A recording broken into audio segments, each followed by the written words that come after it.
guys, so we're back today with more book content.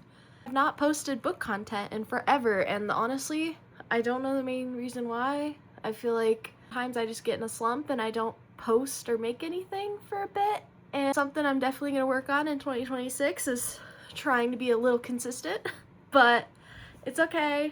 For now, we're just gonna finish the year strong to talk to you about novellas today. Holiday books and novellas that I've read this month because I think that they're really good. I've been trying to get over a reading slump, so I thought that reading a bunch of novellas would do good for that, and it would really help me talking about it. Well, I've already read them, but I want to talk to you about them because I liked them. And yeah, so the lineup in this video is there's going to be one non-novella, and then the rest are short stories and novellas that we're talking about today. I would talk about the not novella first because, oh boy, that book is a doozy, and it is a lot. The first book that we're talking about today is it was a read-along for Pagebound, which is initially why I picked it up. I probably would not have picked it up otherwise, just because it isn't really something that I'm probably the target audience for. I don't know, I'm probably 50-50 on being the target audience because I don't mind a lighthearted Christmas story, but at the same time, I'm not huge into like Hallmark tropes. I don't know, I'm like 50-50 on it. But anyway, the book was 3 Holidays and a Wedding by Uzma Haloluddin. I don't know if I pronounced that right, I'm so sorry, and Marissa Stapley. And it was okay. It was okay. I ranked it a 2.5 star. So it wasn't okay. I didn't hate it, but I didn't love it either. It was okay. It was just there was a lot of stuff that you had to suspend your belief to like see it through. There were a lot of details that just didn't line up, and you had to kind of be like, okay, it's a Christmas story, it's Hallmark, it's gonna work out in the end because it's gonna work out in the end. Like, you know, like you gotta just, like, this doesn't make any sense, but we're going with it.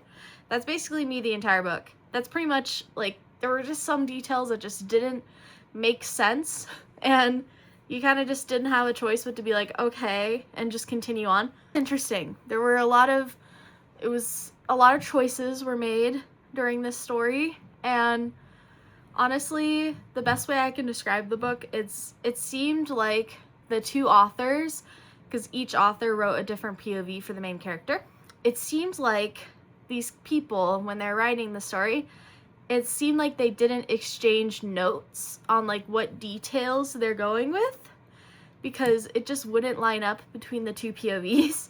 So it just seemed like they wrote and like didn't consult each other. Or maybe they did and it just didn't do a good job of like processing those details. But it was kind of just like, huh? But also, it kind of sucked because I shipped the 2 female main characters with each other, but they both had male love interests.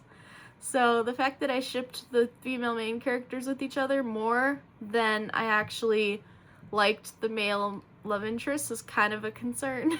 Did win my heart. Miriam's love interest did prove himself, which was fine, but no, the sister was just way too dramatic, and she had no redemption arc. I wanted her to have redemption, but then she just didn't, and it was like, girl, what is wrong? Like, oh my god, her reasonings for wanting to get married so soon just was not, it just didn't make sense. You just had to go with it because it was Hallmark. And I was like, oh my god, okay, we're just going with it. That's basically the whole book. I was just like, okay, I'm going with it. Okay. 5 star. It was decent, but probably not for me. I recommend it to people who like no spice, heartfelt, Christmassy vibes, but that's just not me. I like a good heartfelt thing, but the details to get there has to make sense, and a lot of the story details didn't make sense. So yeah, that's just my opinion on that book. Anyway, moving on to the novellas. I'm so excited. These were really good in their own ways.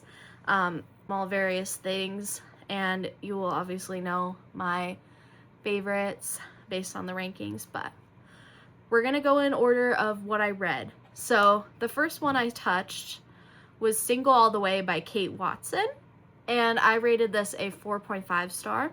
It was cute. Basically, the plot, if you didn't know, I kind of summarize it with tropes.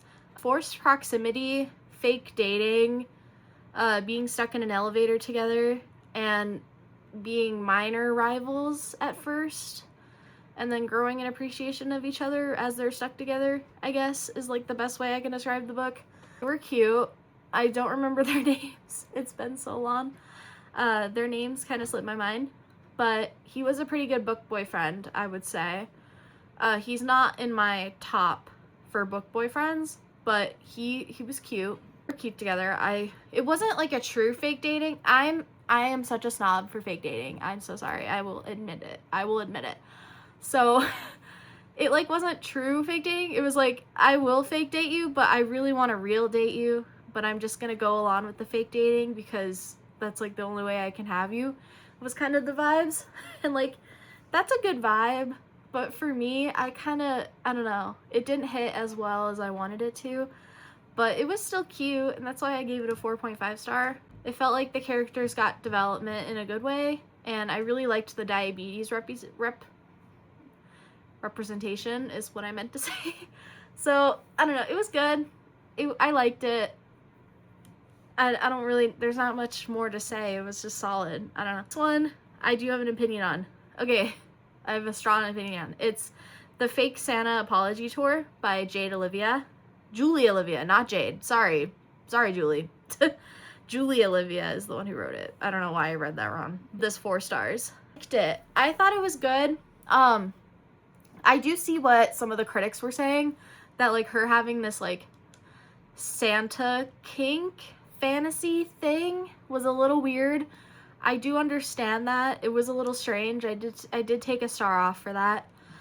Basically, this girl, she only dated mall Santas exclusively.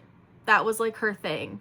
She like, I don't know if she accidentally or like intentionally did that, but every single person she's dated has happened to be a mall Santa. And she meets this guy as a kid, and then he resurfaces into her life later. That trope, you know, that Hallmark trope. He resurfaces in her life later on, and it turns out his name is Nick, and he's got white hair and a white beard, so he looks like Santa. She, of course, is into him because of that, but also because of his personality. But it's like a miscommunication arises when he finds out about this Santa thing that she has, because she also writes erotica about Santa, like, as her job. It was wild. It was a little wild. I was like, okay, I can ride with this, but it's a little weird. The miscommunication gets solved, and it's cute. They're cute together, I will say. Their chemistry was good. But I did take off a star because I kind of cringed at the actual apology tour part. Like, this girl, if you don't want spoilers, obviously you can fast forward to when the other book is displayed. The next book is displayed. But for those who have stuck around and don't care, this girl apologizes to mall Santas. Like, apologizes to these mall Santas, like, pretending they're her ex is. So she, like, apologizes to them like they're her ex, but they're not, just for therapy, I guess. So it's just, I couldn't get over it. I was imagining in my head the whole time that these poor Santas, who are probably getting paid minimum wage, are having this girl, this, like, adult girl, sit on their lap and apologize to them about very personal things. Like, they're an ex, and they don't know who this person is, and who the person they're apologizing to is. They don't know anything. They're just having this girl just trauma dump to them while they're trying to do their job. And the idea of that made me cringe. Like, I enjoyed the story, but, like, the meta idea of that made me cringe enough that I was like, okay, I need to take a star off for that. It bugged me so much. I was like, okay, this is losing a star for that, but mostly because of that momentum cringe. But I mean, it was still a good story, so if you don't mind that, then I'm sure you'll like it. But for me, I was like, oh my gosh, okay. But the story was interesting. It was a thing. It was good. I still recommend it. It was like 200 pages, so it's not bad. It's on the longer side of these short stories, but it was good.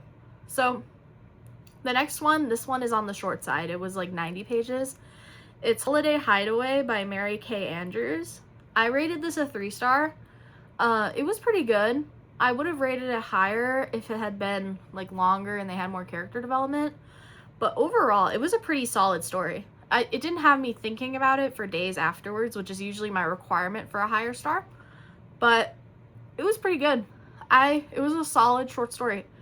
Basically, it was about this real estate person. She like property manages, I guess, is the best way to describe her job. These rentals. And she lost her house before Christmas, and she had her apartment wasn't due to be moved into until January, so she was screwed for 2 weeks basically. So her solution to this was to just hide in one of the empty rental properties, just thinking that would work, I guess. But oh no, the owner comes home for Christmas, so she's stuck in this house while he's there, and she has to try not to get seen, basically. That is the plot.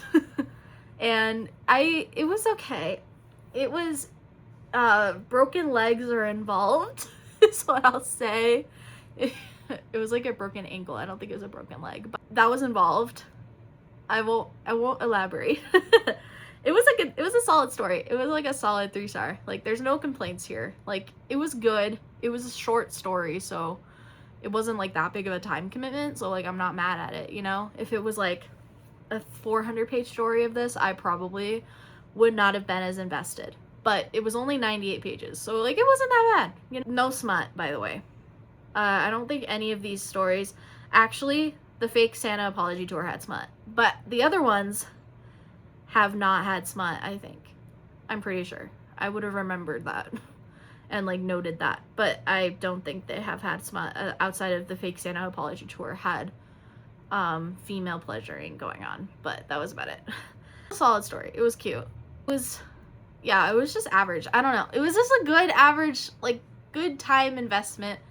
I don't know if I would have bought the book. I got it as from the library, so it was free. So I don't know if I would have paid like however much it was for it. I probably would have found it like on Kindle Unlimited or something, or tried to. I don't know if it's on Kindle Unlimited. Don't quote me on that. But, you know, it's not one I would like pay full price for. I would probably try to get it somewhere, like, because it's only 98 pages. I don't know if I would own the copy of it. But basically, I don't know if I'd own the copy of it is what I'm trying to say. But it was good. It was a solid story. A good hour of your time, you know? Anyway, this next one, it was good. It was short as well. It was like, I think it was 80 pages. It was pretty good. Let me just introduce it so you know what I mean. It's Chained to Krampus by K.L. Wyatt. I rated it a 3-star. This story is pure smut. That's the best way I can describe it.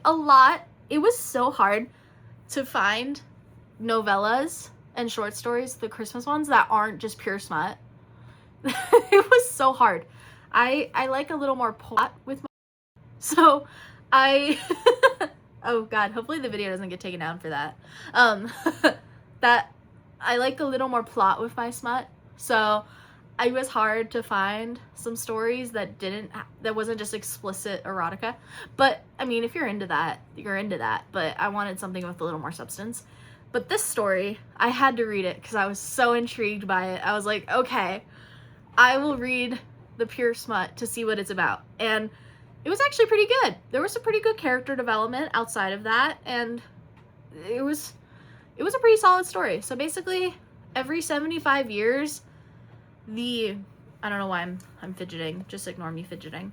Every 75 years, Krampus takes a female from the town that is below his cave. Like, there is a female sacrifice to him. So every 75 years, he takes this female sacrifice. They live in the cave together, and they have a little boy, and then the cycle continues with the next son being Krampus. So it continues basically through the generations. And we're seeing Holly, I think her name was Holly, and Krampus's relationship unfold with that lore. Genuinely like fall in love, which was interesting. I thought that was interesting. It was not just like smut for the sake of smut. Like, they actually like were like into each other, which was cool. Normally, I don't think that happens sometimes in the smut stories I've read. And like the ones that I've read, they kind of just do it for the sake of it. But in this one, they actually had like some plot substance to it. Good. It was pretty self-explanatory. It's a pretty self-explanatory story, and like I wasn't really thinking about it much after, so that's why it was a 3-star.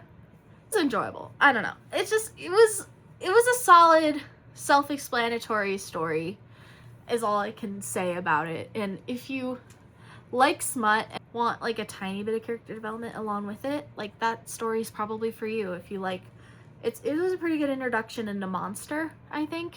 Light introduction into it. I would recommend it, and it's Hollywood and like holiday, so yeah. Anyway, the last one I read that I adored, it's the only 5-star on this list actually. It was meant to be a series, and I was supposed to read all of them in the series, but 2 of them actually fit the prompt for a bingo card that I'm starting next year, so I decided to hold off on the other 2 for that.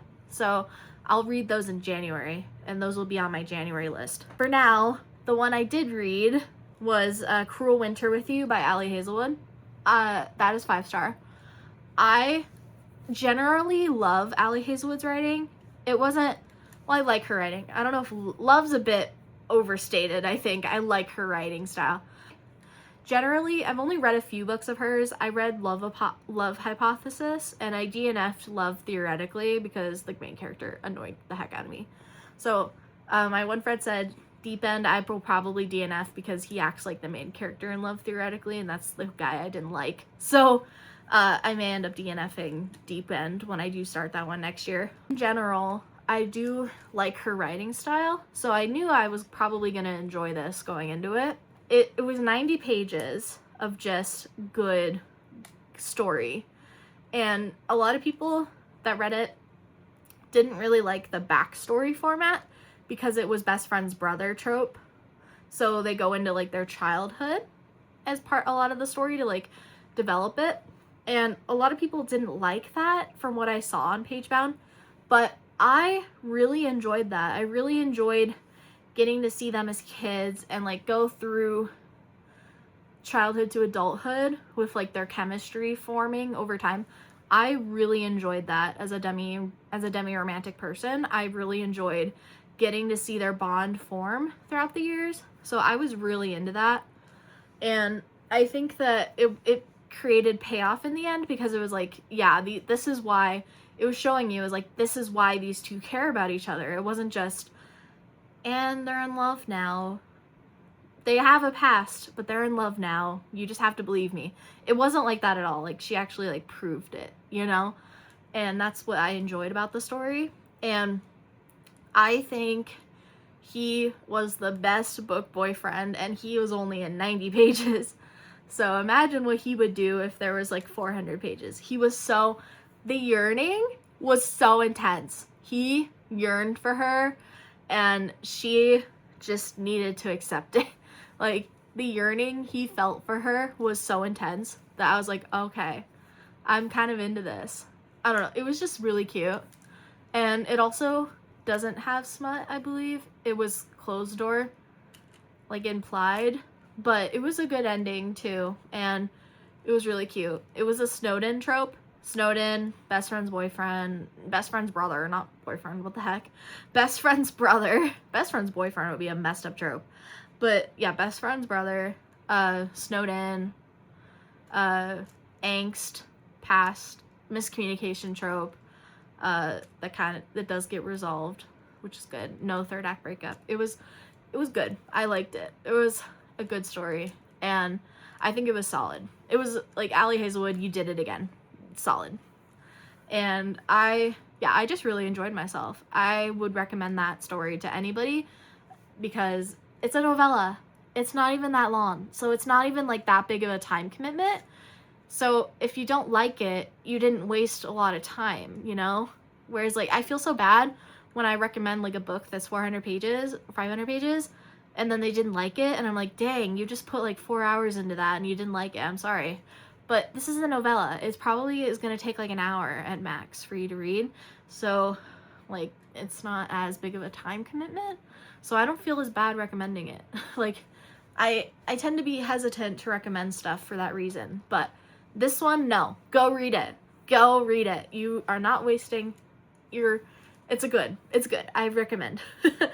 But yeah, those were all the novellas I read this year and non-novella holiday stories. I wanted to read some Hanukkah reads, but it just didn't work out to be that way. I think I'm going to pick those up in January, which feels a little less timed, like, because Hanukkah's right now, so, like, you would think you'd read them right now, but with Christmas, it's going to be busy, so I'm going to pick up some other holiday stories in January and continue, because I don't mind extending holiday stuff into January. I think it's fine, so I don't mind doing that. But, yeah, that's gonna be it for right now. I will definitely let you know what... I don't do TBRs anymore. like I don't do set out 5 books and be like, I'm gonna read these in this month. I'm gonna read these, because I find I don't do it. It's too much pressure. Another book catches my eye and I end up reading that instead. So I've found that doing TBR posts just doesn't work for me anymore.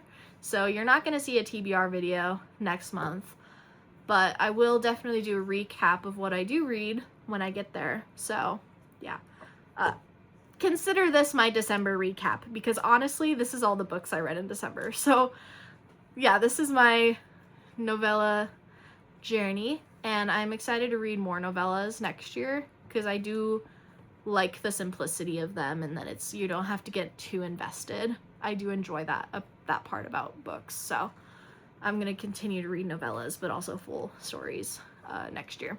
So yeah, I hope you enjoyed me rambling about the books that I read this month, and I hope to see you in future videos where I continue to do that, because I enjoy it. So if you're here for the ride, you're here for the ride. If you're not, that's okay, totally understandable. I will probably have some different content coming out that's not book related. I don't know what yet, no promises, but I don't know, hopefully some other stuff. I don't know. You got the gaming channel for that, so if you're more interested in the gaming stuff, you can go subscribe over there. I'll include the link in the description.